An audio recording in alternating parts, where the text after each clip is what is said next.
Y la Biblia, y en relación a lo que venimos a hablar, en la Biblia muchas veces hay situaciones que causan gozo, felicidad, porque la situación es halagüeña, ¿no? Donde había prosperidad, abundancia, sembradíos, ganado, hijos y un montón de cosas, ¿no? Y entonces había prosperidad y abundancia y felicidad, y se vivían años de felicidad, en tanto y en cuanto también la gente buscara a las cosas del Señor.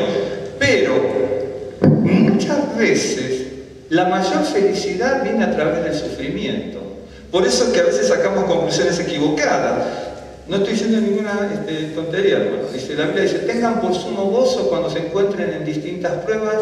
El gozo es esa convicción interna y profunda de la seguridad de las cosas del Señor, que también está lleno en el antiguo pacto, en el Tanaj, lleno de estos ejemplos. Hay situaciones de gozo y de felicidad y de bienaventuranza, pero muchas de ellas, o las mayores, vienen a través de una situación que en su momento fue de sufrimiento. Bienaventurados los que lloran, porque ellos tendrán consolación.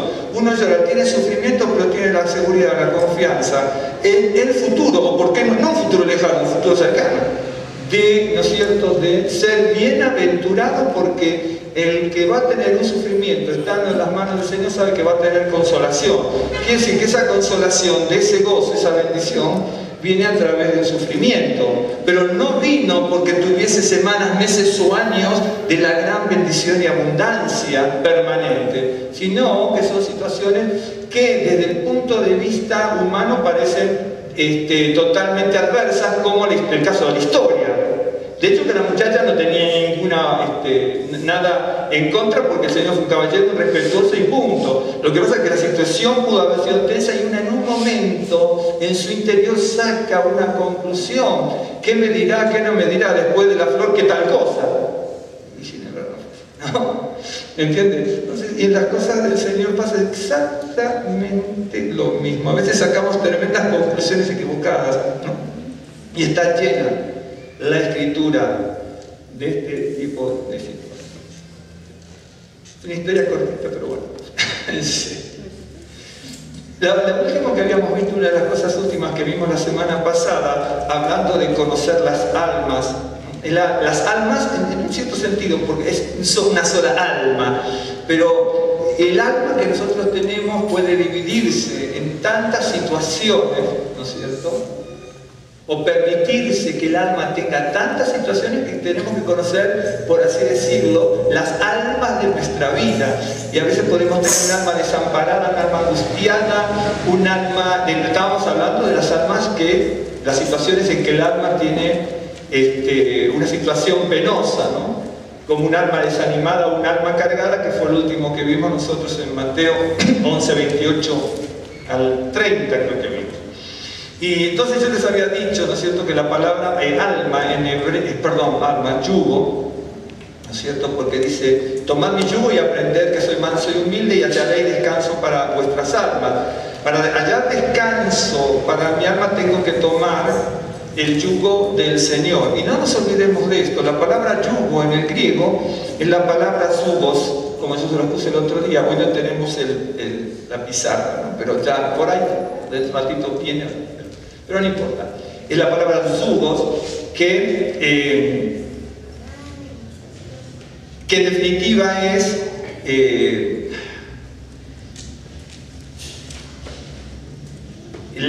lo que sería la servidumbre, ¿no es cierto?, incluso de la ley, del mandamiento y de la obediencia, porque aún en griego es así. Y entonces nosotros tenemos que tomar el yugo del Señor. Y el yugo del Señor, ¿no es cierto?, que dice: aprended de mí, porque mi yugo, ¿se acuerdan que la palabra jerez troquera se adapta bien, ¿no?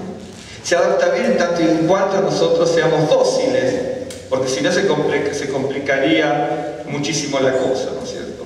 Fíjense qué interesante. Qué interesante, estoy recordando algo que está en un proverbio, no se me fue, pero viene esto. Dice: tiene que cargar mi yugo, ¿no es cierto? Cargar mi yugo. El yugo es todo aquello que va a demandar una obligación, la enseñanza, la instrucción, que demanda la obediencia y la disciplina. Entonces tomen mi yugo, que se adapta a ustedes en tanto y cuanto lo sigan. Pero cuando nosotros nos dan eso, nos resentimos, porque genera en nosotros un compromiso. Fíjense, está en los proverbios, ahora no me acuerdo, pero ustedes cómo están.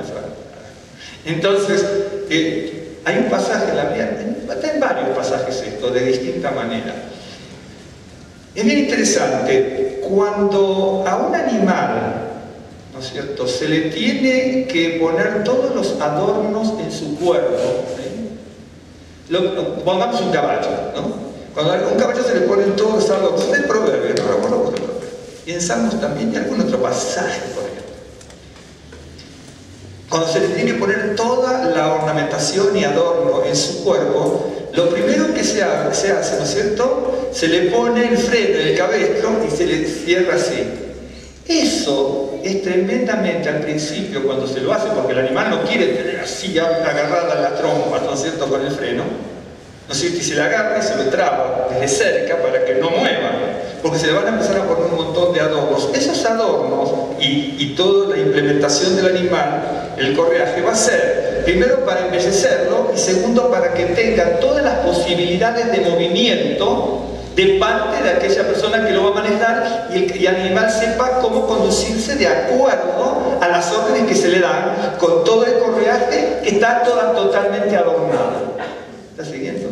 Y está en Proverbios. Quiere decir que para que nosotros estemos hermoseados y adornados, no van a querer poner un freno que al principio nos hace sufrir. ¿Está siguiendo? Y eso lo dice la Escritura. Dice, no sean como el animal que se irrita cuando le ponen el freno del carro. Pero si usted lee todas las historias esas, se va a dar cuenta que por qué se lo pone. Porque le tienen que poner todas las campanitas como se ponía en el Oriente. En el Oriente estilaban mucho. Oye, ustedes también. ¿Te acuerdan los caballos árabes de Medio Oriente? Se les estira poner un montón de cosas, de adornos, ¿sí? Pero para hacer eso, primero tienen que tenerlo controlado. ¿Sí? ¿De acuerdo? Quiere decir que nosotros queremos los adornos, pero no queremos el control. ¿Me está siguiendo? La Biblia es una cosa maravillosa. Por eso la historia del principio, uno saca conclusiones terriblemente equivocadas. Tengan por sumo gozo cuando se hacen en distintas pruebas. Bienaventurados los que lloran, porque ellos tendrán consolación. No seas como el animal que cuando se le ponen todo... Cuando está traducido en el español a veces no se notan muchas cosas, porque dice, bueno, le colocan el freno y pobre animal. No, pero si ustedes se fijan bien, incluso en buenas traducciones, ¿qué es lo que se le quiere poner y cómo lo controlan en ese momento? Uno quiere estar hermoseado, la bendición personal, familiar, congregacional, social y un montón de cosas, pero ninguno no, a usted seguramente que sí, ¿no? Pero no queremos ese compromiso, ¿no es cierto?, al que tiene que estar sometido, sujeta a nuestra alma. Entonces, la Escritura es clara. Por eso, cuando uno lee la Escritura, saca conclusiones equivocadas, muchas veces. No, sacamos conclusiones equivocadas como la historia del principio. Uno abre la Biblia y dice, el Señor va a poner abundancia en tu granero y esto, aquello, lo otro. Ah, el Señor va a poner abundancia en mi granero y la prosperidad. Lea más arriba, si cumplieres mi voz. Claro, ese es el tema. A veces nos es difícil. Cuando uno le empiezan a poner leyes, mandamientos, en todos lados. Mire una cosa. En Argentina se le llama, no sé si aquí, hijo, bueno, la Biblia lo dice de otra manera, pero les llamamos hijos, nosotros somos como hijos de rigor, ¿no es cierto? Dicen, no, bueno, yo trabajaba en una empresa donde en un momento fichábamos con la tarjeta, ¿no es cierto? En un momento determinado decimos, vamos a firmar, ¿no es cierto?, con un cuaderno, ¿no? Entonces había que poner la hora. Bueno, uno ponía la hora y estaba uno de vigilancia, entonces controlaba, ¿sí? Después el de vigilancia se hace amigo del personal y están en connivencia, ¿de acuerdo? Y entonces el tipo era no sé, las 9:05 y le ponía 8:50 para que no llegara tarde, ¿de acuerdo? ¿Se da cuenta? Sí, uno pone en el reloj y el reloj es inexorable. Entonces dice, no, porque vamos a ser más laxos, más distendidos, porque el personal, no, le saca las leyes y cada uno hace lo que quiere. ¿Me entiende? Yo no viví eso. Es tremendo, es tremendo, es tremendo.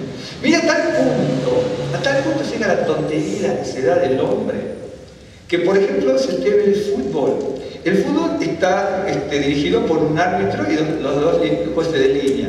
Desde mi punto de vista, aún humanamente, yo sé que tiene que haber mínimo 5 personas que dirijan porque si no es muy difícil ver todas las vicisitudes del deporte ¿no es cierto?, con las velocidades y las distracciones también que puede existir en los que dirigen. Y entonces también estaba la electrónica. En otro momento pasó y pasaban muchas cosas. Hoy están todos los elementos técnicos que pueden servir, como en otros deportes que se hacen. Entonces, no estoy hablando de mala intención, estoy hablando de que las personas se pueden equivocar, no ver en situaciones. En el fútbol, por ejemplo, dirigido con un árbitro y dos linemen, le digo, pues jugué, y jugué casi profesionalmente. Hay momentos que se llaman puntos ciegos, donde el lineman no ve y el referee tampoco, además de las mañas de los deportistas que le queremos mentir a todo el mundo. ¿Sí? ¿De acuerdo? Entonces, ¿qué ocurre? Hay una discusión muy grande interna que perdemos el tiempo, una discusión terrible internacional. ¿Por qué no? Lo dicen así. Mire hasta dónde llega la estupidez humana. Dice, no, ¿por qué vamos a tener más árbitros, hablando de buena fe, que puedan estar de atrás de los arcos? ¿No es cierto? Bueno, porque también significa dinero, pero más allá de eso, atrás de los arcos también, ¿no es cierto?, uno que esté arriba mirando y que avise, el juez de línea y los dos linemen lo pasarían 5 personas. Un ejemplo. ¿No es cierto? Y también otros están viendo otras posibilidades. Un ejemplo. Entonces dicen no, y mucho menos la electrónica. Con la electrónica se ven un montón de cosas. Ok. ¿Saben qué dicen? No. Ustedes lo tenían que haber escuchado. De hecho, que lo han dicho millones de veces en estos últimos años. Dicen no, porque en definitiva el deporte es acierto y error. Entonces, supongamos que hay una jugada que la pelota va con el travesaño y entró y gol. Lo vemos con la electrónica que fue gol. ¿Sí? La gente que estaba ahí se fue gol, ¿no? El árbitro que estaba lejos y el otro, el red lineman que tenía un punto ciego, no lo vio. ¿Sí? Dice no vamos a volver el resultado atrás, porque el deporte es acierto y error, y también siempre hay que ver el error humano. ¡Qué bárbaro! Nos estamos dando cuenta todos los demás que fue un error. Pero como las reglas del juego me están diciendo, aunque sé que es verdad, no voy a cambiar las reglas del juego. ¿Me está siguiendo? ¿Hasta dónde llega la estupidez y necesidad del hombre? Y eso hacemos con las cosas de Dios. Eso hacemos con las cosas de Dios. Aquí ha pasado en México. Jugadas que fueron claritas infracciones terribles, que daban vuelta no solamente al resultado, sino que definían campeonatos. ¿Sí? No, porque sabemos que fue gol, pero el referee no lo convalidó porque él es el que manda. Si lo vio o no lo vio, pero tenemos posibilidad de rever ese resultado. No, pero no vamos a cambiar las leyes de este deporte. Dice, porque eso es el fruto, ¿cómo que dicen? Es el disfrute. ¿No escuché tanto? ¡Qué bárbaro! Y entonces cuando leemos la Biblia nos dice, la Biblia le pone la regla del juego, es esta y esta. Y si bien, y lo dice, el diablo es terrible. ¿Saben lo que hace el diablo? El diablo hace eso de las leyes del fútbol. ¿Vio lo que le dice? Dice, tengan cuidado, porque el diablo, ¿no es cierto?, es un maestro del disfraz. Se disfraza como ángel de luz, tratando de engañar. ¿Cierto? Y eso es por eso dice la relación con esto de las leyes del deporte. Sabemos que se pueden corregir las cosas, pero no lo vamos a hacer. Lo que más o menos las mujeres no creen, aunque mi esposa sabe eso. pero los hombres que saben de fútbol saben qué hacer. ¿Saben qué hacer? Tenemos que poner tales cuales en posiciones para ver los errores, que se ven mejor, ¿sí? Pero no lo vamos a hacer. ¿Por qué? Porque la tradición y la cultura de los pueblos en el fútbol es un referee, los dos linemen y un cuarto árbitro, ¿no?, que está afuera, que es el que aguanta los insultos. Para eso lo pone. Es cierto. Se levantó encima, lo salivan, le tiran un frasquito con refresco que es orina, pero seguro, en serio. ¿Me entiende? Y es decir, para que vean lo que son las cosas del mundo, cómo lo manejamos, sabemos que es así, que tiene que ser así, pero no lo hacemos porque la tradición y la cultura y las leyes del deporte no lo permiten desde siempre. ¿Está siguiendo? Y la escritura también, la escritura es perfecta, es maravillosa, pero venimos nosotros y hacemos lo que les estoy contando, y la Biblia dice, tengan cuidado porque el diablo es un ángel de luz que se disfraza, ¿no es cierto? Y uno dice, bueno, un ángel de luz, pero un ángel de luz es todo aquello que me dice, mira, sabemos que fue gol, ¿no? No es gol.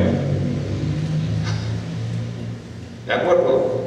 Esa es la forma en que, como nos educamos en este mundo, la forma de cultivar nuestra alma, y uno tiene que tener un cuidado terrible. Y en la Escritura usted lo va a encontrar, hay cosas que son terribles cuando va nombrando la palabra alma, alma, alma, y dice alma angustiada, perturbada, desalentada, desfalleciendo y todo, se va a dar cuenta de por qué, como lo estuvimos viendo. Y entonces esta palabra yugo, es la palabra yugón, ¿no es cierto?, que habla de unión, unir, etc. Y en la Escritura, acá no tenemos, pues se acuerda que yo le dije ahí, no me acuerdo si hay otra que se pueda utilizar, ni tampoco en el hebreo cotidiano, pero bíblicamente, de las que yo utilicé, que busqué toda la cantidad, la palabra motá y la palabra ol, M-O-T-A-H, y la palabra ol, O-L, son las dos donde se desarrolla todo aquello que aparece yugo en el Antiguo Testamento. Esta palabra mota aparece 12 veces en la Biblia y la palabra ol aparece 40, ¿sí? Y es bien interesante porque, le digo rápido porque tengo un par de cosas bien interesantes para compartirles de todo esto.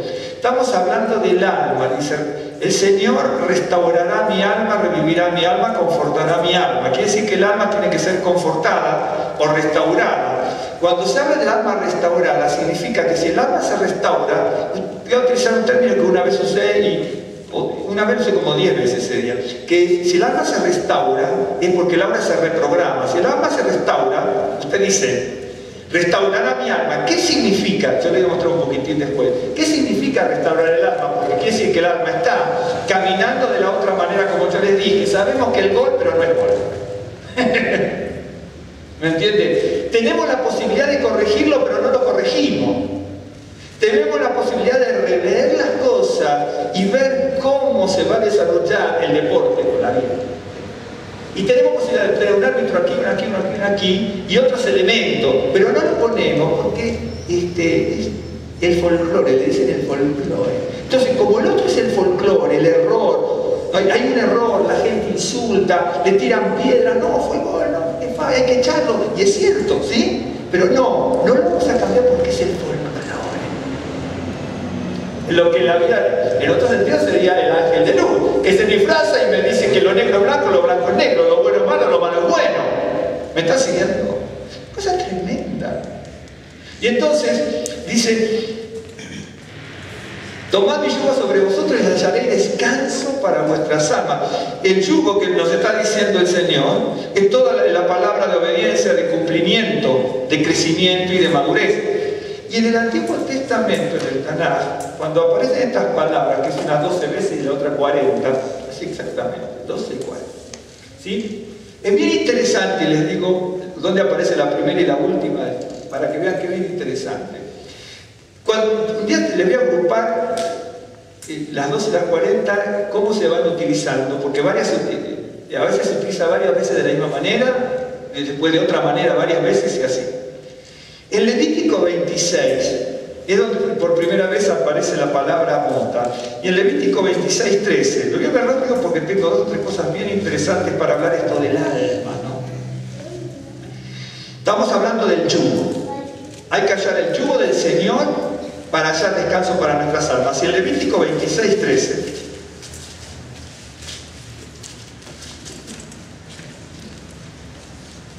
dice así: cuando están las bendiciones de la obediencia, se describen una serie de bendiciones, de cosas buenas que van a venir, ¿sí?, de bienaventuranzas, en función de que haya obediencia de la palabra de Dios. A la Biblia, incluso en el Nuevo Testamento, hasta en el Nuevo Testamento, usted va a una congregación, y incluso en el judaísmo hay un error con esto, va a una determinada congregación, que seguramente no va a ser aquí, Entonces le dice, mire, usted es ahora como hijo de Dios, ¿no es cierto? Usted es pueblo escogido, nación santa, ¿no es cierto? Rey de sacerdocio, pueblo escogido, nación santa, real sacerdocio. Y usted ya es un hijo de Dios, real sacerdocio, y lo levantan, le inflan el ego, ¿sí?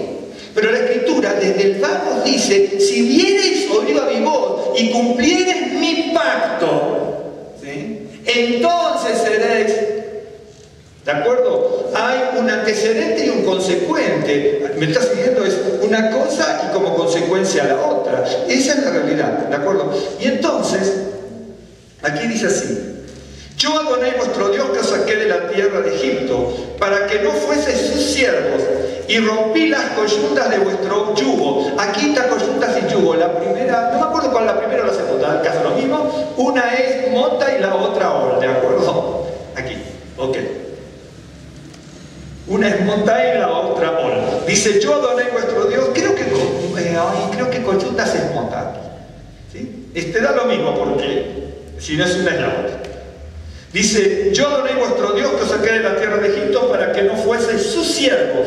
Yo no tengo que ser siervo del Mizraim, ¿no es cierto? De la estrechez. Acuérdense que Mizraim significa estrechez, angostura, sufrimiento, ¿no es cierto? Y como consecuencia, aflicción, etc.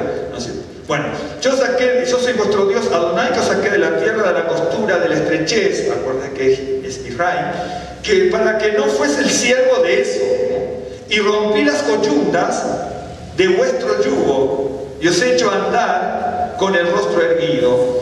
Y está, ¿se acuerdan? Dicen, tomen mi yugo sobre ustedes porque mi yugo se adapta a ustedes. Y el Señor dice, yo les tuve que sacar, para que sean verdadero pueblo de Dios, les tuve que sacar el yugo de Egipto. ¿De acuerdo? ¿Me están siguiendo? Esa es la primera vez que aparece. Perdón, aquí la primera, sí, creo que coyunta es mota y la otra es. Aquí no aparece ol por primera vez, aquí aparece mota. Ol va a aparecer en Génesis por primera vez. Pero les digo, el Señor rompe el yugo de Egipto, ¿me está siguiendo? Bien. Voy a ir a la última de la parte profética de la historia de Israel. A la última voy a ir. El Señor hace 3.200 años aproximadamente, año más, año menos, son 3.200 años, que sacó al pueblo judío, lo sacó de Egipto, pero al sacarlo de Egipto le está diciendo, cuando te saco de Egipto te saco el yugo, aquello a lo cual te has adaptado y amoldado y te va conduciendo, eso te lo saqué, ¿de acuerdo? Y así sigue toda la historia del pueblo de Israel. Pero como nosotros, el ser humano, bastante difícil, somos bastante difíciles. La última vez que aparece en la Escritura es en el libro de Ezequiel, de las 12 veces, es en el libro de Ezequiel 34. ¿Sí? 34, bien. El capítulo 34 de Ezequiel es cuando Dios les da una profecía y una gravedad en el mensaje que es terrible, cuando habla de los pastores de Israel, que todos los pastores de Israel, que eran los líderes, no importa si eran religiosos o civiles, que ahí no hay forma muchas veces de dividirlo, entonces decían que todos los pastores de Israel, los líderes de Israel, nosotros decimos pastores y creemos la iglesia evangélica, ¿no? Pero se llamaban a los líderes, a los que dirigían, se llamaban pastores. Hoy decimos sacerdote, católico, pastor, evangélico, rabino judío. Esas son las divisiones que hacemos los seres humanos post-bíblicos. Y eso hace que a veces ni siquiera entendamos la Biblia. Entonces, ¿se dan cuenta cómo es la cosa? Entonces, este es un pasaje donde el Señor habla de los pastores de Israel, que eran personas que conducían muy mal, con deshonestidad al pueblo de Israel, a tal punto de conducirlo mal, y no solamente eso, al leer Ezequiel y los profetas, vemos cómo los pastores de Israel explotaban al pueblo para sus propios beneficios personales, ¿no es cierto?, en cuanto a la explotación de las tierras, del dinero y de tantas otras cosas. Es terrible lo que pasaba. Había un abuso del pueblo. Suena medio moderno eso, pero es cierto. A mí una de las cosas que más me fascina en ese, tampoco lo he estudiado mucho, pues estudiado bastante el libro de Amós, por ejemplo, y el libro de Amós es terrible, ¿no? Porque habla de distintas experiencias que tenía el pueblo de Israel y cómo le iban oprimiendo, ¿no es cierto?, en cuanto a la economía, al dinero, a la lujuria y un montón de cosas, ¿no? Y cómo explotaban al pueblo, las personas que eran prestamistas, ¿no es cierto?, cuando dice se sientan en los mantos de los enlutados y tantas otras cosas, pisotean la tierra de la cabeza de los desvalidos, ¿no? Eso es una expresión para decir, hablando rápido, cómo le robaban las tierras al pueblo. Es decir, esto vale 50, te lo pago en 10 y te vale. Suena moderno también, ¿no? Y tiene 2600 años la historia. 2600 años. ¿De acuerdo? Y entonces, eso es el pueblo, pero eso también lo toma Ezequiel y lo toman todos los profetas. ¿Me están siguiendo? ¿Sí? Entonces dice, la última vez que aparece, era con tanta corrupción, ¿no?, en el pueblo de Israel, en parte, los otros no, pero la dirigencia y se transmitía toda esa corrupción, que dice así, 34, 27. Dice que Dios mismo va a pastorear al pueblo porque nadie lo sabe pastorear. Iba a haber pastos suculentos, etcétera, ¿no es cierto? Que el Señor va a buscar, estoy en el verso 16, el Señor va a buscar a la oveja perdida, a la oveja descarriada la va a llevar al redil, va a aventar a la que está herida, va a fortalecer a la que está débil, ¿no es cierto? Y va a apacentar a todos con justicia. El enfermo va a ser sanado, el que está quebrado va a ser restaurado, el que está perdido lo va a hacer volver al redil, el que está descarriado lo va a encauzar en sus mandamientos. Eso es lo que dice, porque los líderes que dirigen y que enseñan o no saben enseñar para su propia conveniencia. Lo que está diciendo aquí, explotan a todo el pueblo. Y entonces, en Ezequiel 34, 27, la última vez que aparece la palabra mota, de las 12, ¿no?, dice, voy al del 25, y estableceré con ellos pacto de paz. Quitaré de la tierra las fieras y habitarán en el desierto con seguridad y dormirán en los bosques. En todo lugar donde hay peligro ya no va a haber peligro, ¿va? Y daré bendición a ellas y a los alrededores de mi collado, y haré descender la lluvia en su tiempo, lluvia de bendición serán. Y el árbol del campo dará su fruto y la tierra dará su fruto, y estarán sobre su tierra con seguridad, y sabrán que yo soy Adonai cuando rompa las coyuntas de su yugo y los libre de mano de los que se sirven de ellos. ¡Qué tremendo! A ver si me siguen. Dios sacó al pueblo de Israel, en el pasaje anterior que leímos, lo saca de la esclavitud. Y esa esclavitud, ¿no es cierto?, de Egipto, que era toda su cultura, que el pueblo judío había adoptado en parte, otros no, pero en parte ya era una relación de 400 años de allí, ¿no es cierto? Dice, yo te saco de Egipto y te saco del yugo de los egipcios, ¿sí? Y cuando pasan los siglos, el yugo del pueblo de Israel era consecuencia del yugo que le ponía mi propio pueblo. Entonces te voy a sacar a todos los líderes de Israel que tienen, ¿sí?, te los voy a sacar y te voy a levantar, ¿sí?, y te vas a dar cuenta cuando yo te saque el yugo. ¡Qué bárbaro! Así que el yugo viene de afuera, pero también viene de adentro.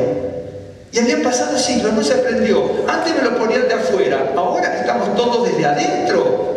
Algunos dijeron, ahora nosotros somos los que ponemos el yugo. Hacemos esto, aquello, lo trolean, robamos las tierras, le ponemos cargas hasta en las cosas de la religión y un montón de cosas. ¿Vieron cuando en el Nuevo Testamento incluso se habla y parece que bueno, por eso lo dice el Nuevo Testamento? Acá también está. Había una carga de imposiciones que el pueblo no podía soportar en nada. Y entonces, bueno, le dijo, todos los pastores de Israel, porque es así, ninguno te sabe dirigir. ¡Qué bárbaro! ¿Qué pasará hoy, no? ¿Se agradará el Señor hoy? ¿Será que hoy somos todos buenos? Seguramente que no. ¿Se está dando cuenta cómo el alma dice, tiene que hacer descanso para su alma tomando el yugo del Señor? Pero el yugo del Señor es aceptar que Él me quita el yugo de afuera y también el yugo de adentro. ¿Me está siguiendo? Bien.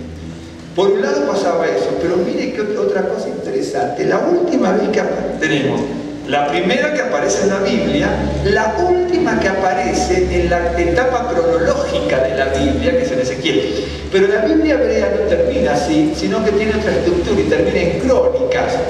La última vez que aparece en la parte estructural de la Biblia, la palabra Amón, ¿me están siguiendo? La última vez que aparece en Primera de Crónicas, ¿sí? En Primera de Crónicas 15. Pero miren qué interesante. Sabemos, la primera vez que aparece, veo que la bendición de la vida es que Dios me quita el yugo de Egipto. Estaba en opresión. La última vez que va a aparecer, el yugo me lo estaba dando mi propio pueblo. O yo era uno de los que ponía el yugo si era de la parte de arriba. Y el Señor me dice, están ahora oprimidos por el pueblo, por los malos líderes de Israel. Y entonces vas a ver que te voy a hacer un pacto de paz y te voy a hacer esta bendición y esta, y te vas a dar cuenta que yo soy Adonai, lo mismo que le dijo cuando lo sacó de Egipto. ¡Qué bárbaro!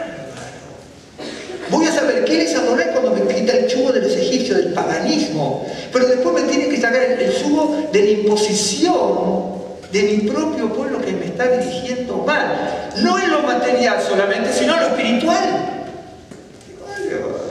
Mire cuánto cuidado tenemos que tener. ¿Se acuerda cuando lo dijo a Moisés? Ten cuidado, y se le dijo al pueblo, ten cuidado cuando alguno de tu propio pueblo te hace ver maravillas que no son mías. Qué bárbaro.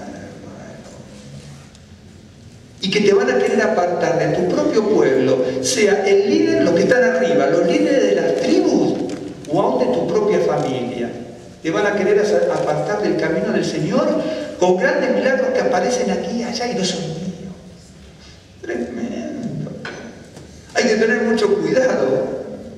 Dicen, ¿se acuerdan cuando dice, salgan a ver tal cosa, salgan a ver tal otra?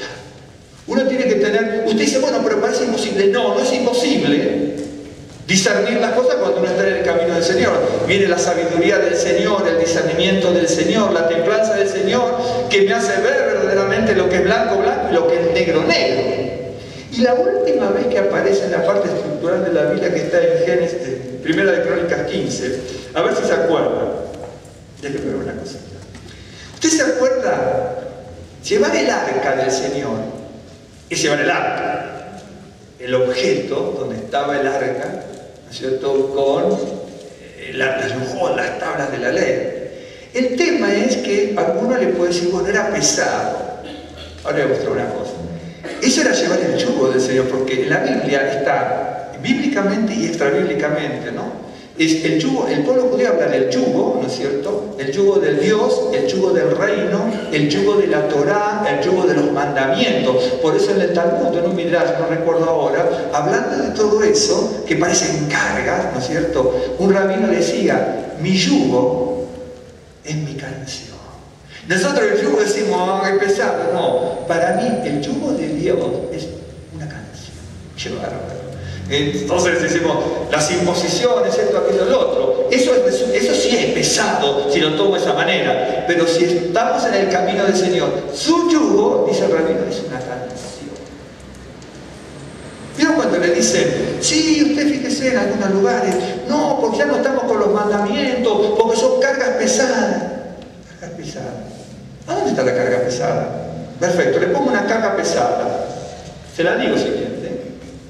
Respeta a tu madre y a tu padre. Es un mandamiento. Es una carga pesada. Entonces no se puede decir, generalizar, no decir, no estamos con los mandamientos que son cargas pesadas. Un ejemplo, ¿no? No construyas ídolos. Es un mandamiento, es una carga pesada. Ama a tu prójimo como a ti mismo, es un mandamiento, no es una carga pesada. Bueno, para algunos sí. Claro. Un ejemplo. Todo según de qué lado se mire. Si no estoy en el camino del Señor, esto me pesa, el otro me pesa, esto también, esto es así, esto es así. Pero si estamos en el camino del Señor, las imposiciones se vuelven livianas. ¿Está siguiendo? Cuando David recibió el arca, se acuerda que había estado con los filisteos, ¿no? Cuando está el pueblo de Dios y el pueblo de Dios está con el arca, con Dios, y el arca está en el pueblo de Dios, es de bendición. Cuando no estamos en esa armonía con el Señor, el arca de los filisteos trajo úlceras. Cuando no estamos con el Señor, se cae el arca cuando la llevan. Tropiezan los animales y se caen. Cuando no estamos con el Señor, se toca el arca y no se muere. Cuando no estamos con el Señor, a los hijos de Eli, ¿qué le pasó? Dice, vamos a la guerra. Y los hijos de Eli no estaban con el Señor. Van a la guerra y cuando van llevando el arca, se mueren. David quiere traer el arca ahora, pero lo trae a la manera humana, ¿sí? Y lo tiene que dejar en la casa de Obed-Edom, porque había habido estragos y había muerto uno. Usa, ¿se acuerdan ustedes? Se había muerto tocando el arca. ¿Dónde estaba la clave ahora? ¿De qué estamos hablando? De la palabra botar, que es el yugo. Ahora se lo voy a mostrar. ¿Me está siguiendo? En 1 Crónicas 15:15 dice así. Ahora es cuando está trayendo el arca como corresponde, ¿de acuerdo? Dice así. Y los hijos de los levitas, no sé qué versión tiene usted, por ahí la descubre rapidísimo, por ahí no, ¿dónde está la palabra moza? Y los hijos de los levitas trajeron el arca de Dios puesta sobre sus hombros. Era pesadísima, pero no le pesaba y nadie se murió. Parecía liviana, que flotaba, qué bárbaro. Dice, los hijos de los levitas trajeron el arca de Dios puesta sobre sus hombros en las barras, como lo había mandado Moisés conforme a la palabra de Adonai. ¿Dónde está la palabra motá, yugo? En barras, en la palabra barras. Esa palabra barra es la palabra mota, que en el otro aparece como coyuntas o como yugo. ¿De acuerdo? Porque la palabra yugo significa... La palabra mota significa yugo, significa pértiga, significa barra. Quiere decir, ¿qué está queriendo decir? ¿Entiende el pasaje? Ahora a ver, si no lo entendés, te digo porque es algo hermoso. El pueblo de Dios ahora está llevando el arca de Dios con el yugo de Dios. ¿Me está siguiendo? Y como lo lleva con el yugo de Dios, que son las barras, nadie se cae, nadie tropieza, no les cuesta nada y pueden llevar el arca. ¡Qué bárbaro! ¿Me está siguiendo? Por eso dice, tomad mi yugo sobre vosotros en el Nuevo Testamento, porque es ligera mi carga. Porque es ligera, es gesto, que es fácil, gesto, que se adapta fácil. Cuando la trajeron sin eso, ¿sí? Era una cosa que no lo podían llevar, era tan pesado que hasta se les empieza a caer. Y uno lo quiere detener y muere. Y ahora le ponen las barras. Esa palabra barra es la palabra mota que usted la tiene, en otros pasajes como yugo. Aquí se podría haber traducido también así. ¿Cómo quedaría si lo ponemos? Puesta sobre sus hombros con el yugo, como lo había mandado.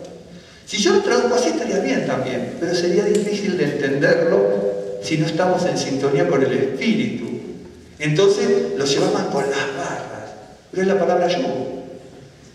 Al arca de Dios le pongo el yugo de Dios porque así lo tengo que llevar. ¡Qué bárbaro, hermano! Entonces la primera dice, van a saber que Dios porque le quité el yugo de Egipto.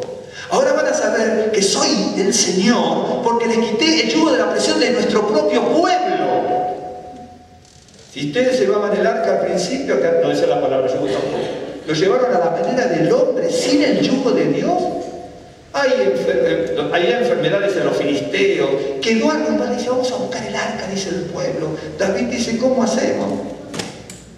Viene la gente, se empieza a caer, la quieren sostener, y le dice, mira, Obed-Edom, te la dejamos en tu casa. ¿Se acuerdan que empezó a ser colmado de bendiciones? Y entonces David dice, bueno, ¿cómo hacemos? Consulta con los levitas y con la palabra, y dice que la traímos mal. Utilizamos la palabra a nuestro antojo. Vuelvo al otro. Fue gol, pero decimos que no fue gol. Estoy siguiendo para ajustarlo a un tiempo moderno. Y entonces dice, no, hay que llevarlo con el monta.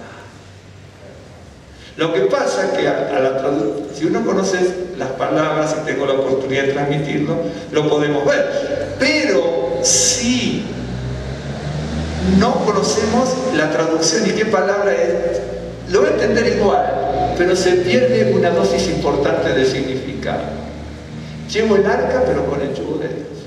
¿Me estás siguiendo? Una cosa maravillosa. Vamos a la palabra hoy rápido, ¿sí? La primera vez que aparece la palabra hoy, que es la palabra yugo, pues estamos hablando del yugo del Señor, que es fácil, ¿no? Que también es yugo. Tiene una diferencia, pero no es sustancial. Ahora es en definitiva casi sinónimo. Incluso se puede, en muchos casos se puede, en otros no, pero en muchos casos se pueden suplir una con la otra. No, pero en algunos casos. En Génesis 27, 40, es cuando aparece por primera vez. A ver si el pasaje lo va a entender rapidísimo, pero le voy a ajustar para que lo entendamos mejor todos, ¿sí? Es muy sencillo, pero hay que ajustarlo un poquito, ¿sí? En el entendimiento, es sencillo, para que lo entendamos. En Génesis 27, 40 aparece la primera vez la palabra ol de las 40 veces que aparece. Ok. Entonces dice así. ¿Se acuerdan que Isaac, ¿no?, había bendecido a Jacob? Bien. Luego, ¿quién es el bendecido de Saúl? ¿Me acuerdo? Bien. Le voy a dar un dato aquí, pero no todo, porque tendría que ajustar la traducción y no es el tema de hoy. Pero sí hay que ajustar la traducción.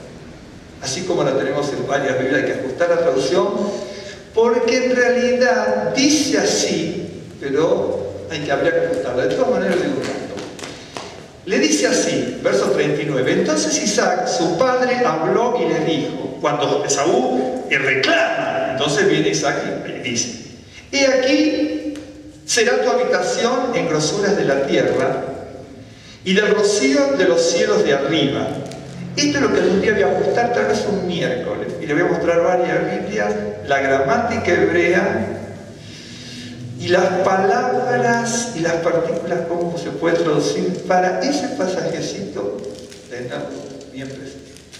Dice: y por tu espada, le dice a Esaú, vivirás, y a tu hermano servirás. ¿A quién? A Jacob. Bien. Y sucederá, cuando te fortalezcas, que descargará su yugo de tu servicio. Rápidamente le digo una cosa. Cuando viene la bendición a Jacob, en el verso 28 dice: Dios, el Señor, pues te dé el rocío del cielo y de las grosuras de la tierra. Es decir, el rocío del cielo, las grosuras son riquezas. Entonces, pero se usa la palabra grosura. Entonces, Dios te va a dar el rocío del cielo, la abundancia, la riqueza de la tierra y abundancia de trigo y mosto. ¿Me está siguiendo? Pero cuando viene la bendición a Esaú dice: será tu habitación en grosuras de la tierra y del rocío de los cielos. No, te lo va a dar Dios. Lo vas a tener que lograrlo. Y ahí es otra cosa que tiene que ajustar, ¿de acuerdo? Pero ya sabemos, textualmente dice: Dios te va a dar. Y tú, en donde estés, vas a tener que... ¿De acuerdo? Y de ahí viene otro ajuste más, pero ya es gramática, tengo que ponerla aquí, y sí hay una diferencia. ¿De acuerdo? Pero, por ejemplo, la diferencia sustancial está, ¿de acuerdo? Pero hay más. Pero mira lo que dice: y por tu espada, le dice a Saúl, vivirás, y a tu hermano servirás. Es decir, Esaú, Jacob. Pero, aquí se entiende rápido, pero hay que ajustarlo, chicos. Por tu espada vivirás y a tu hermano servirás, y sucederá que cuando te fortalezcas, que descargarás su yugo, tu ol, de su servicio. Pasó dos veces, está en Segunda de Reyes y en Crónicas. Hubo dos casos donde Esaú se quitó el yugo de Salomón y se quitó el yugo de Judá. Dos casos. ¿De acuerdo? Está en Segunda de Reyes y en Crónicas no me acuerdo cómo se. ¿De acuerdo? Bueno, eso por lo tanto. ¿Pero qué está diciendo aquí? La primera vez que aparece la palabra ol, el yugo, todo el yugo es porque teniendo el yugo de Dios tenemos descanso para nuestras almas. El tema es que ahora Esaú, ¿no es cierto?, que es la parte carnal del linaje, no la parte espiritual. Esaú dice en algún momento te vas a quitar el yugo de tu hermano. Cuando te fortalezcas. Bien. Entonces cuando se fortalece Esaú, que es la carne, te quitas el yugo de tu hermano. Hasta ahí lo entendemos. Ahora lo voy a mirar desde el otro lado. Cuando se fortalece Esaú y se quita el yugo Esaú, es porque Jacob entra en pecado. Cuando Jacob entra en debilidad y en pecado, ¿sí?, Esaú aprovecha para quitarse el yugo de Jacob. ¿Me estás siguiendo? Porque uno lo ve en el sentido lineal el pasaje. Esaú, cuando tú te fortalezcas. Pero ¿por qué se puede fortalecer la carne cuando el espíritu está débil?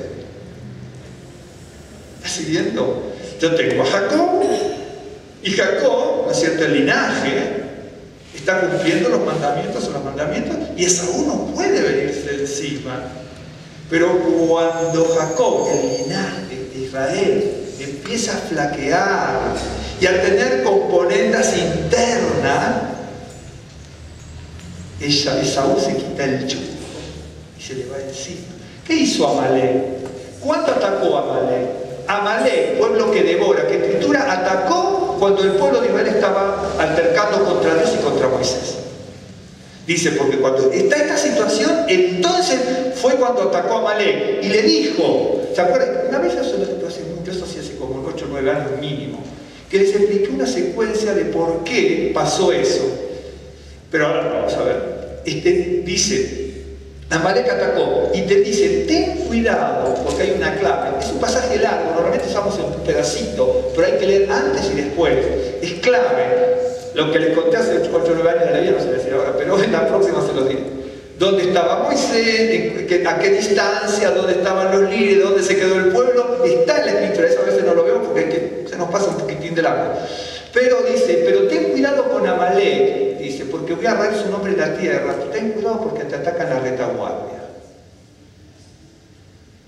Ten cuidado porque Amalek, el pueblo que devora, que tritura, te ataca en la parte oscura de tu relación personal con Dios, porque tú tienes relación personal con Dios, pero en un momento uno comete pecados y empieza la parte oscura y ya no tengo esa relación. Y dice, ¡pum! ¿No es cierto? De hecho que Amalek está antes también, en la parte oscura. Pero en ese momento, cuando estoy principiando en estar en contra de Moisés, contra Dios, me prometiste tal cosa, no tengo, antes tenía la cebolla de Egipto y ahora no tengo agua en el desierto. Quiero ser esclavo con comida y no un hombre libre con algún pesar. Tremendo, el ser humano es así. Y entonces viene Amalek, exactamente como Esaú. Acuérdese, ¿no es cierto?, que en el caso de Isaac y Jacob es el linaje, ¿no es cierto?, de la simiente espiritual. Y porque Esaú, acuérdese que es del linaje carnal. Esaú era el cazador. Hay dos cazadores en la Biblia, Nimrod y Esaú. ¿No es cierto? Entonces son el linaje y la parte de la carne. Y entonces dice, tú, dice, vas a comer esto, aquello, el otro, pero a Jacob se lo va a proveer todo la grandeza de Dios. Tú vas a estar ahí y en el campo, en donde estés, vas a tener que esforzarte de una manera de Dios. ¿De acuerdo? Porque lo que es de la carne no es de Dios. Y dice, pero, uno lo ve y dice, pero ¿cómo se va a fortalecer Esaú? Porque no es del linaje de la simiente bendita. ¿Y cuándo se fortalece Esaú? Cuando se debilita. Bien, la primera vez que aparece, ya hay una promesa, va, cuidado Jacob, porque si tú te debilitas, la carne se debilita. ¿Me estás siguiendo? Veo que a veces ajustando los pasajes uno encuentra maravillas. No sé si usted lo ve así, pero cuando yo voy descubierto me maravilla. Es decir, la Escritura me dice por lo que me narra ya, pero de repente me dice, mira de aquí, pero mira ahora del otro lado. Porque yo siempre lo vi, honestamente, a mí también me ha pasado. Yo cuando lo estudié años, yo lo miraba, algún día se fortalece Esaú. Y siempre en ese sentido, hasta que una vez leí lo que te acabo de decir. Y dije, ¿cómo no se me ocurrió a mí? Yo lo leí 30 años, no me daba cuenta. ¿Me entiendes? Lo veía en lineal. Hasta que de repente en un libro rabínico hicieron así. Y entonces yo quedé maravillado. ¿Me están siguiendo? Quedé maravillado. Así, bueno. La última vez que aparece la palabra ol en la Biblia, ¿sí?, está, recuérdense, si Jacob está en Oseas 11:4, pero la primera vez es cuando tengo que tener cuidado en no debilitarme para que el yugo que yo, por la ayuda de Dios, le estoy poniendo a las debilidades y a la carne, ¿sí?, y no se me vengan encima. Bueno, la última vez que aparece está en Oseas, bueno, si bien digo en Oseas,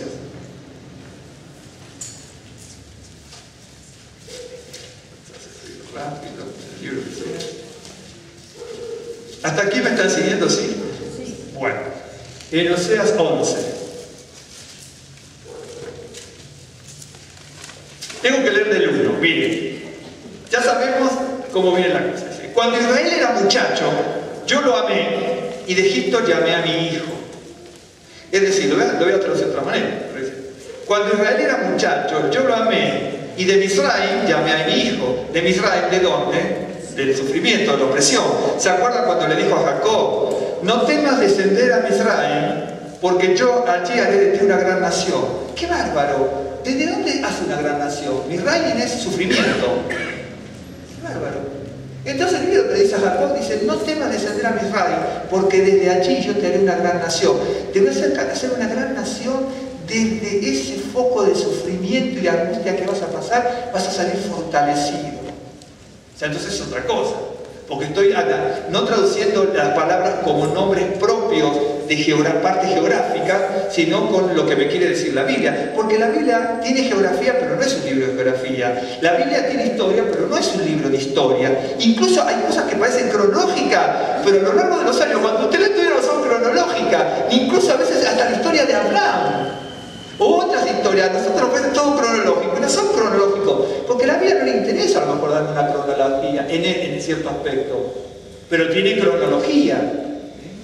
La Biblia no es un libro de genealogía, pero tiene genealogía. Es decir, me quiere dar esa sustancia, más allá de, ¿no es cierto?, de lo que uno lee así rápidamente. Entonces te saqué, ¿no es cierto?, de Egipto, de Misraim, y llamé a mi hijo. Porque le dice: yo descenderé contigo aquí, a donde te voy a hacer una gran nación, y también te haré volver.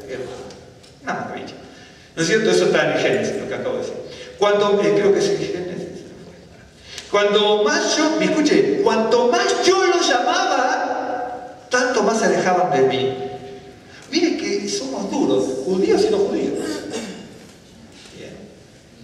A los Baales sacrificaban y a los ídolos ofrecían sahumerio.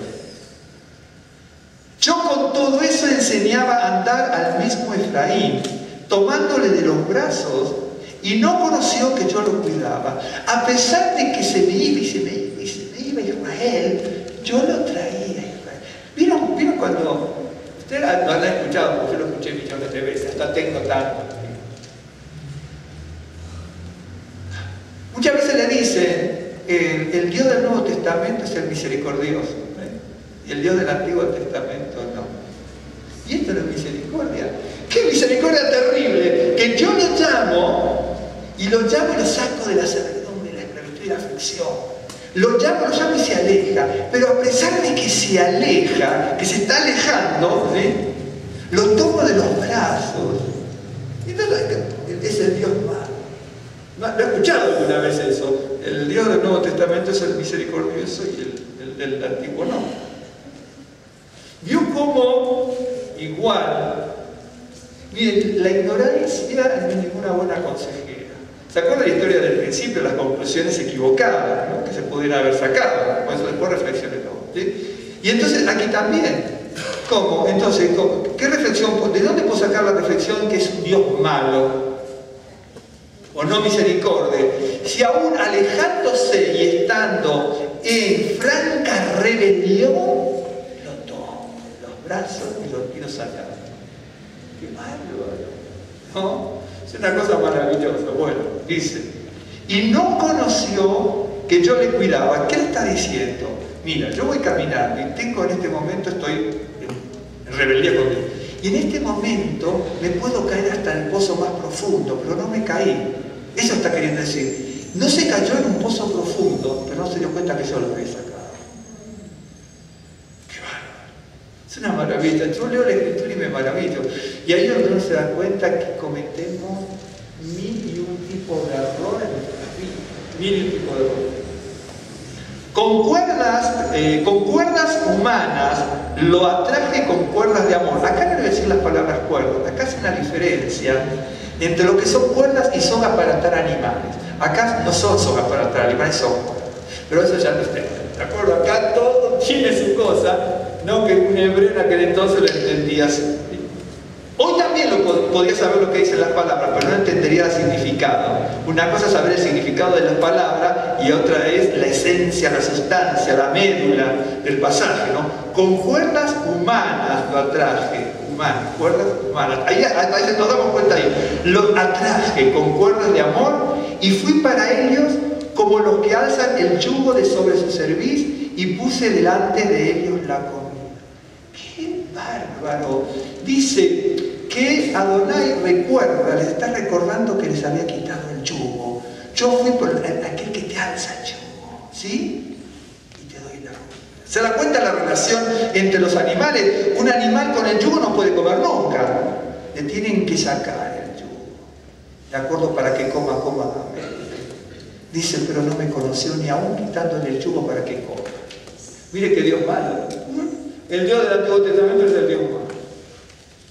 Cosa maravillosa. Esa es la última vez que aparece. La primera le dice, cuidado que si tú te debilitas, lo estoy mirando desde el lado inverso, que tú te debilitas, el otro se va a fortalecer.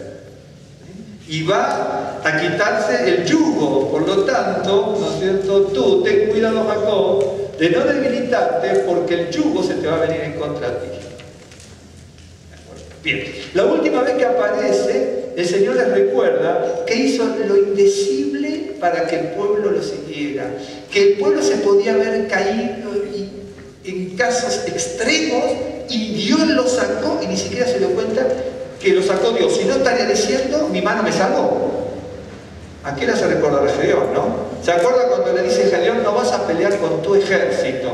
Porque si peleas con tu ejército y gana, Israel va a decir, mi mano me salvó y me roba la gloria. Me está siguiendo, es una cosa maravillosa. Y entonces dice, y fui para ellos, como los que alzan el yugo de sobre su cerviz, y puse delante de ellos la comida.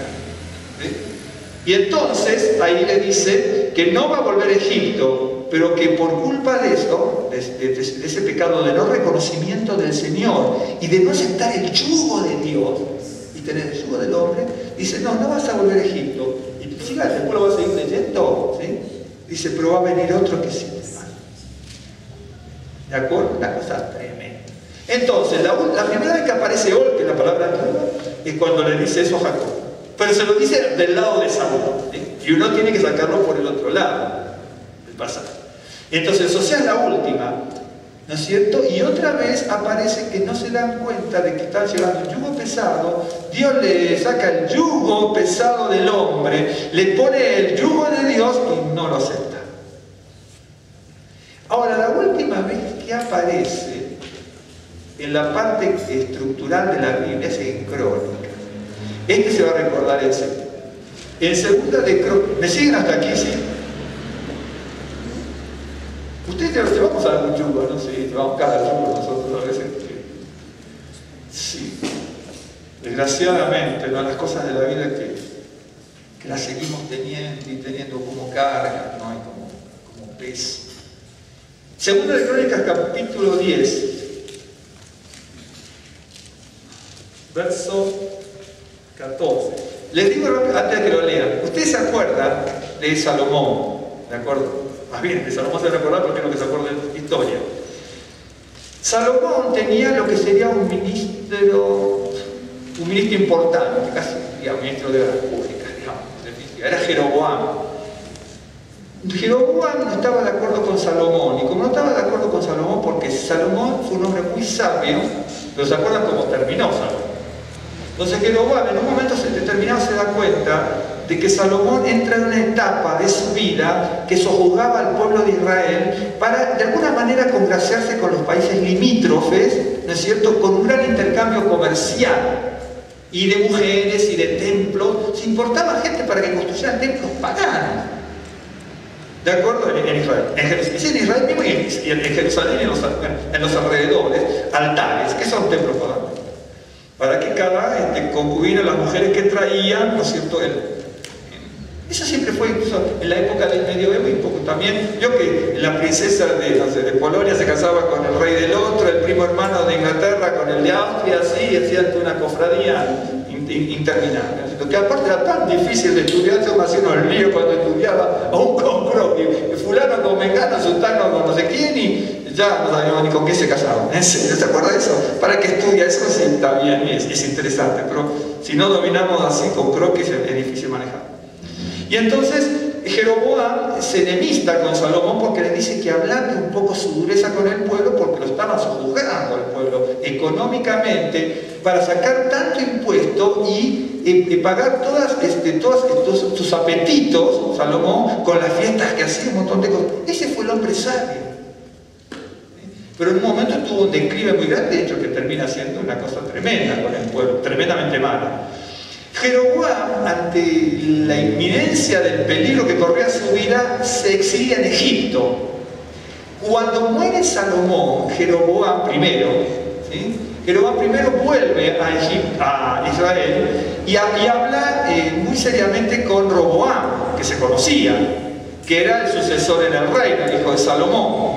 Entonces, Jeroboam le dice: mira, tu padre sojuzgó al pueblo.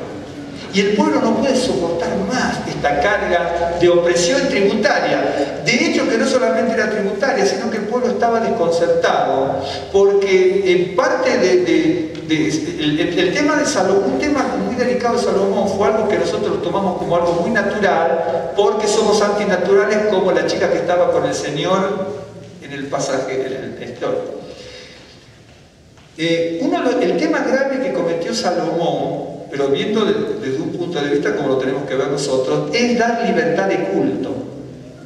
Y como dio libertad de culto hasta en Jerusalén, se empezaron a construir altares y la gente veía que todos los paganos adoraban a sus dioses y estaban en plenitud. El pueblo de Israel, que era el pueblo de Dios, estaba terriblemente sojuzgado. Entonces decía: ¿dónde está nuestro Dios? Y como a mí me sojuzgan, digo: ¿dónde está mi Dios? Me voy con los dioses paganos. Y entonces la libertad de culto se le fue en contra a Salomón.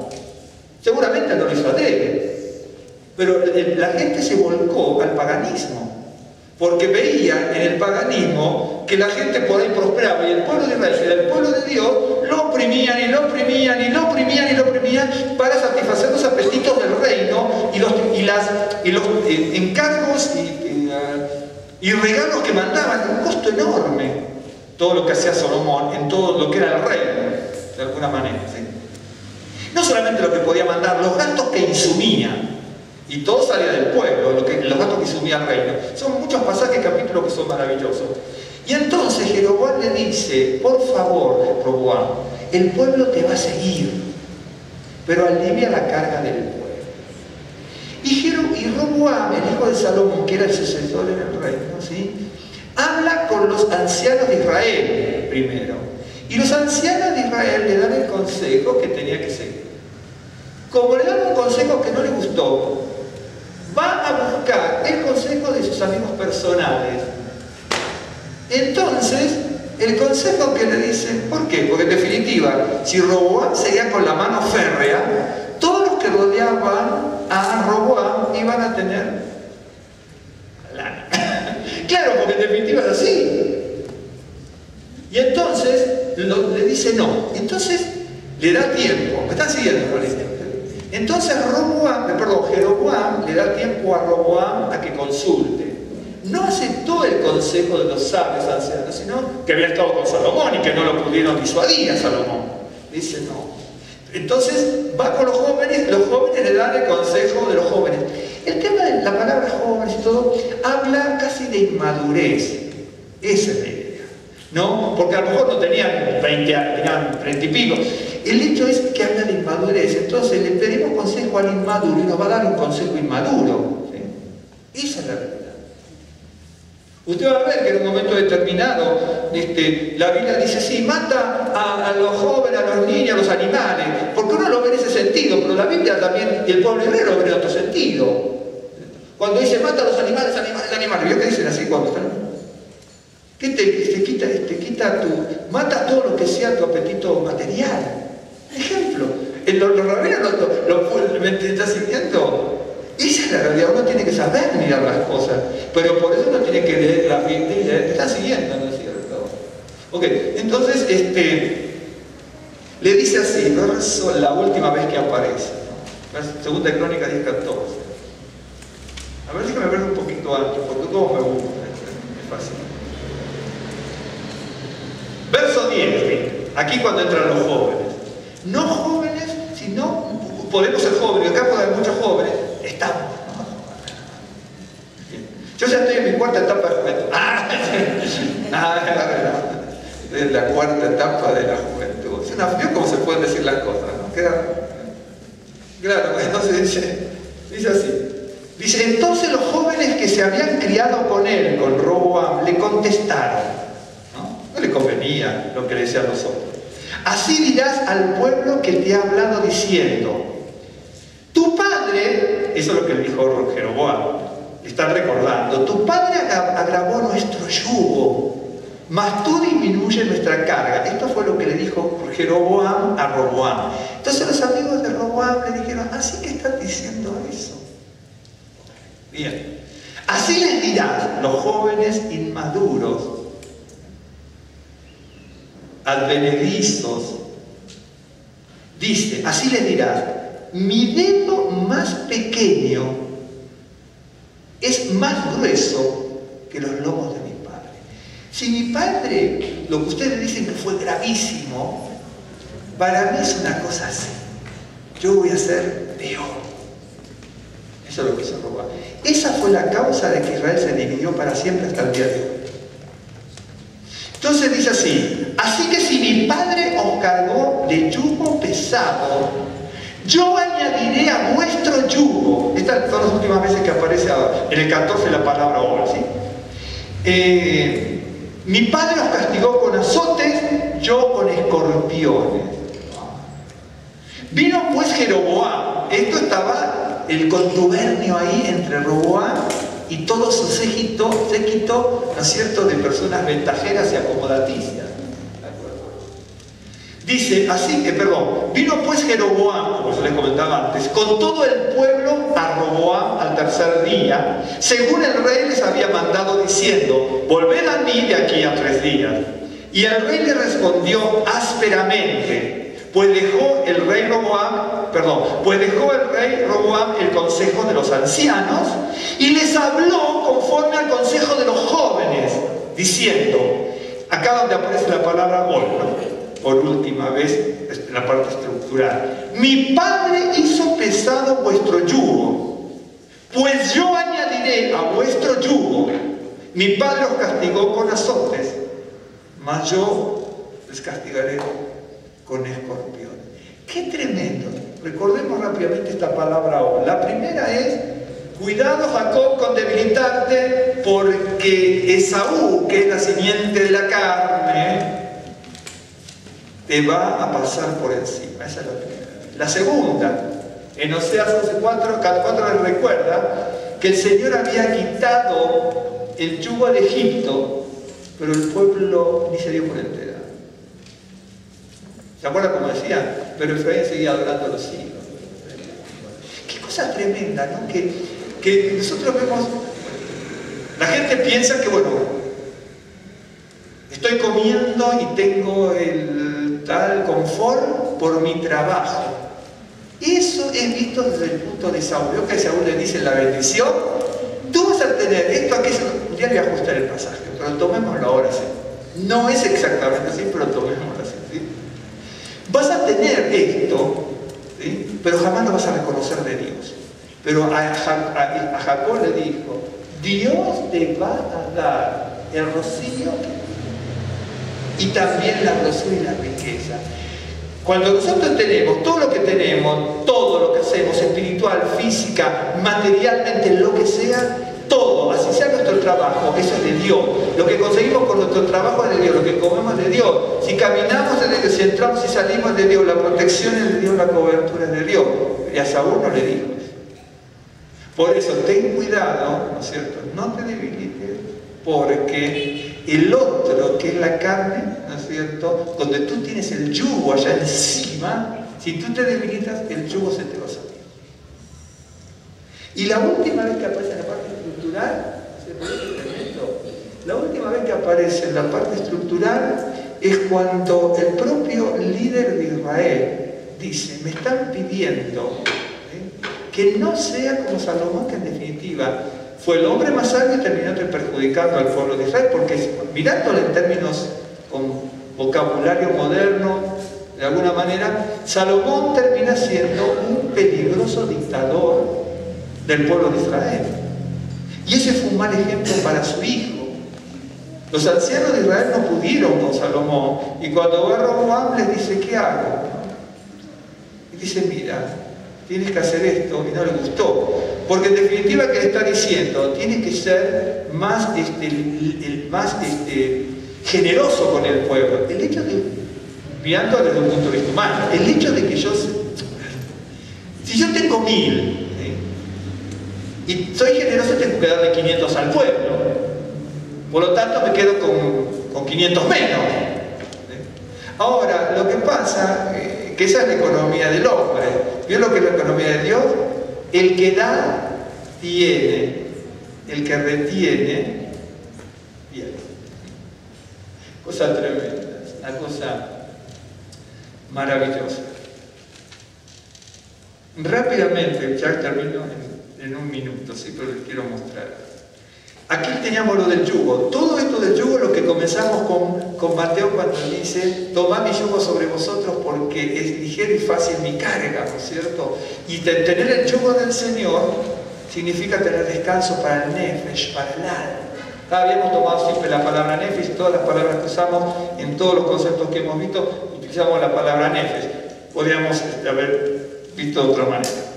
Rápidamente, miren, el Salmo 19, una cosa maravillosa. Ya hemos hablado tanto del Salmo 19 que seguramente se acuerdan lo poco que pueda haberle dicho, o poco, o menos, no sé, pero... En el Salmo 19, verso 7, dice así. Los sintetizo y la próxima les amplío todo el panorama. En el Salmo 19 hay una cosa bien interesante. Déjenme ver, a ver.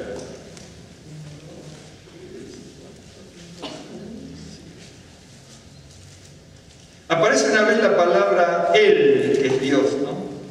Y aparece 7 veces la palabra Adonai, 7 y 1, 8. Lo cual habla de, el 7 tiene un significado y el 8, por supuesto, lo que es esa abundancia, ¿no?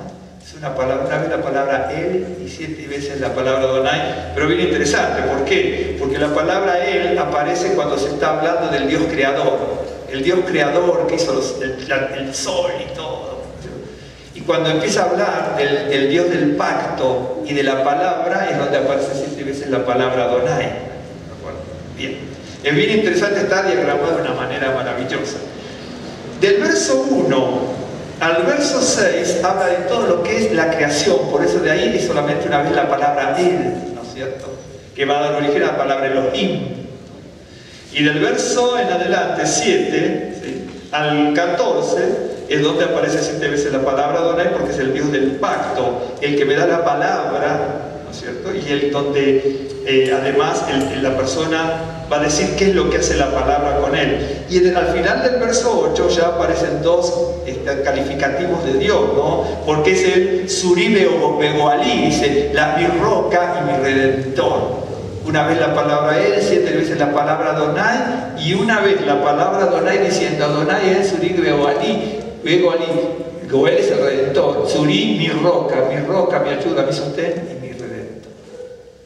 Una cosa maravillosa, es maravilloso.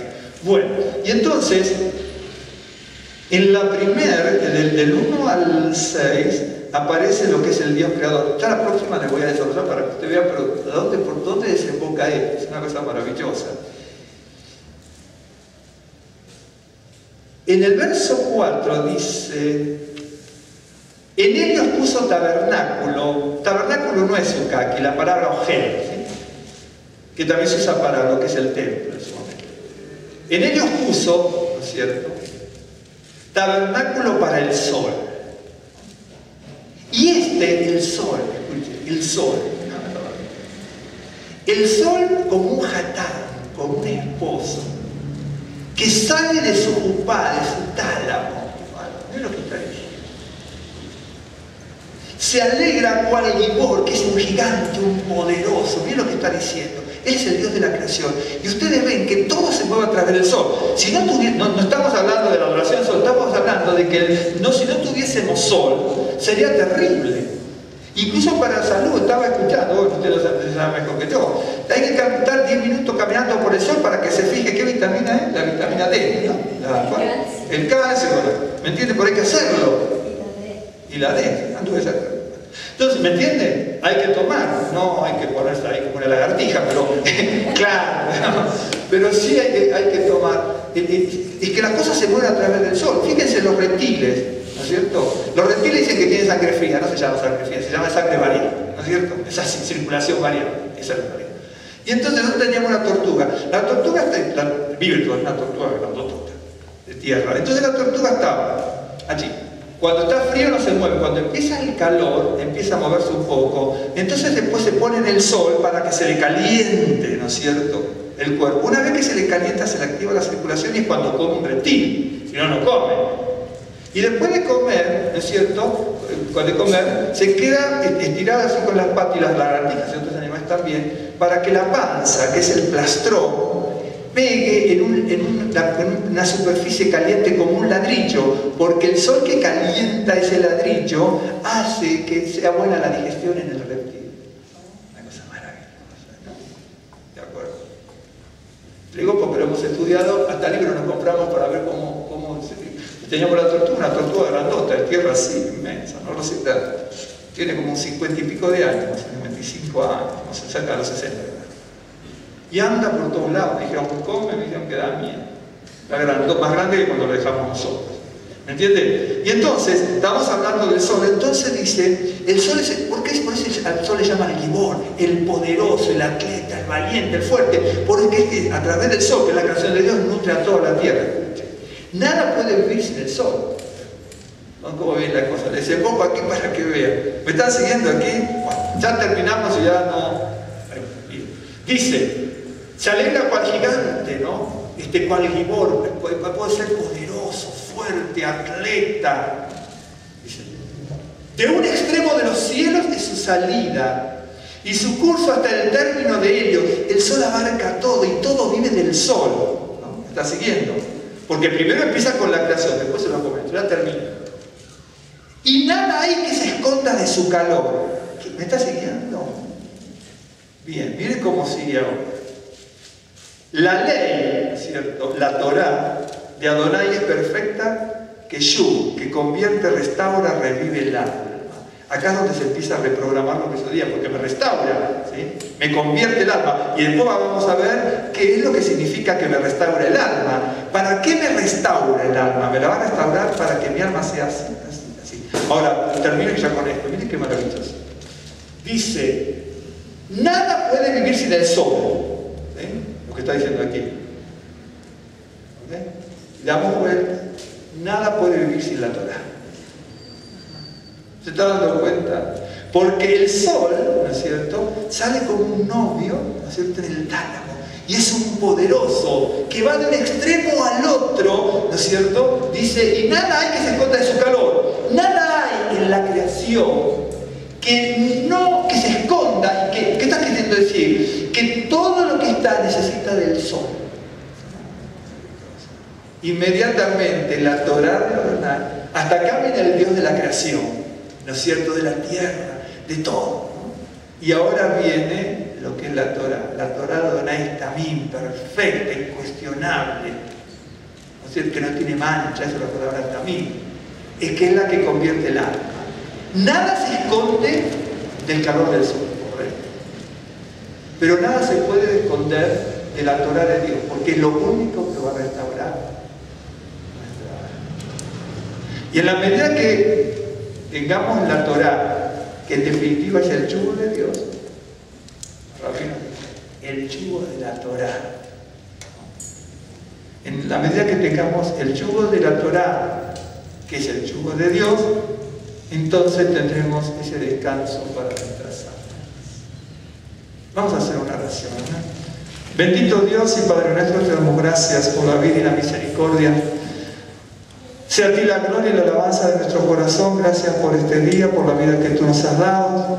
Gracias, Señor, porque podemos buscar tu presencia al acostarnos y al levantarnos. Podemos ver tu grande misericordia, tu amor, Señor, inigualable en cada detalle, el más pequeño de nuestras vidas, Señor, hasta lo más grande que tú nos puedas dar. Y te damos gracias, Señor, porque podemos seguir tus caminos. Queremos llevar el yugo de tu palabra, el yugo de tu ley, el yugo de tus mandamientos.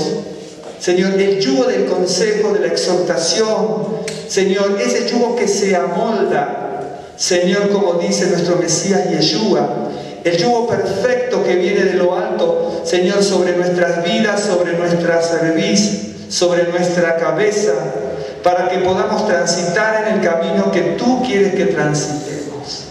Te damos gracias en este día de Shabbat, sea reposo para nuestras vidas. Señor, sea descanso para nuestras almas, sea el shalom de lo alto para todos y para cada uno. Te damos gracias, Señor, porque podemos buscar tu presencia en todo tiempo y humillamos nuestro corazón, pedimos perdón de todo aquello con lo cual te hemos faltado y rogamos que por esa grande misericordia nos cubra, nos guarde, nos bendigas y nos libre de todo mal y de todo peligro. Señor, aderézanos mesa en el camino para que podamos seguir adelante.